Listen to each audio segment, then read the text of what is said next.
Hi, I'm Ken Alling, founder of MELD. In this video, we're going to talk about what is on-chain banking. So to talk about what on-chain banking is, first we have to talk about what is traditional banking. Traditional banking comes from the early 1600s, where people had value and it was very hard to hold that value or travel with that value. It was in gold bars or some other sort of very bulky asset. And they wanted to be able to use that asset in another place other than where they normally were. So they would deposit it with a trusted party, and then they would get an IOU note, and they would be able to display that IOU note to another person in another location and get that same value out, or get some of that value out. So banking really hasn't changed very much since then. We still have these trusted third parties that take your assets and hold them for you. And in most cases, you can get access to them when and wherever you want. The challenge we have is, one, we have situations today like the 2008 financial crisis and some of the rules and regulations connected to banking that make it very difficult for you to get access to your money and make it very easy for banks to freeze your funds and not give you access to your money, whether it's a traditional bank or it's some other type of financial institution like a Celsius or an FTX.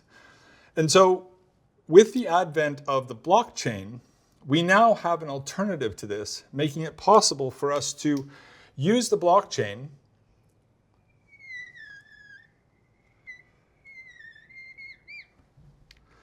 and with the blockchain, we can apply our own assets using our own wallets under our own control. Nobody else has control over it. And then we can get access to this when and wherever we want to. So this is a massive technical advance in the world of banking, making it possible for you to do things that you haven't been able to do in the past. So you can add things or you can put things onto the blockchain like stablecoins in dollars, in euros, and in other denominations. You can put stocks and bonds on chain with RWAs, real world assets. And of course, you can put other types of tokens on chain, which is what we've been able to do for a long time.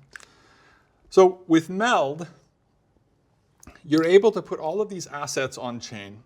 You are in exclusive control over these assets.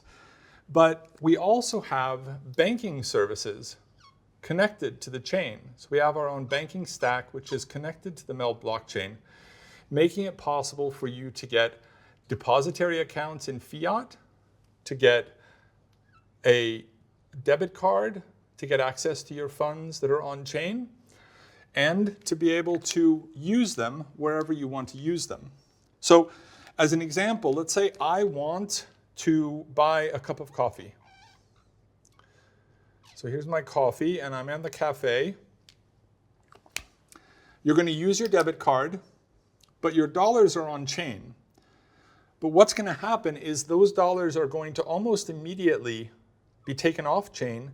They're going to go through a off-ramping process, and then you're going to be able to buy that coffee. So it's an instant use of your asset that's on chain, and you only take it off chain when you need it under a specific circumstance. In the case, for example, with an RWA like a stock, then you can hold it on chain, but if you want to sell it, if you want to turn it back into traditional fiat, you're going to have to then take it off chain, and then that fiat will go into your depository account. So why would you want to keep things on chain? One of the reasons is, even if you have a deposit account with MELD, there are very few banks that offer any kind of interest unless you lock up your funds for a long period of time. But this is not the case if you're talking about crypto. In the crypto world, all of these assets can be generating a yield for you while you hold them. And this is really what you want to do. You want to have all of your money, all of your assets working for you while they're sitting in your account. And only when you want to buy something or use those assets in the real world do you want to move it out and be able to do something with it.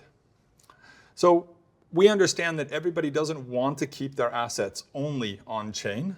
There's definitely risk connected to this in the same way that there's risk connected to keeping your assets in a bank account. But this is why we also allow people to have a depository account. In that depository account, if you want to keep your assets, you want to keep your dollars, euros, yen, whatever, in that depository account, instead in fiat, instead of in crypto, you can do that. It's completely up to you how you sort of structure and how you divide these things up. But the big picture, the big story here is we have a new technology that now has matured to the point where it can provide an alternative to traditional banking that was a solution to a problem several hundred years ago. And we really haven't seen any innovation in the space in regards to you controlling your own assets all the time until crypto came along. And so with this, you now have the ability to have complete control over all of your assets, regardless of where you are in the world or what's happening, and regardless of anybody else. Nobody can touch your assets. You're the only person that has control or access to them.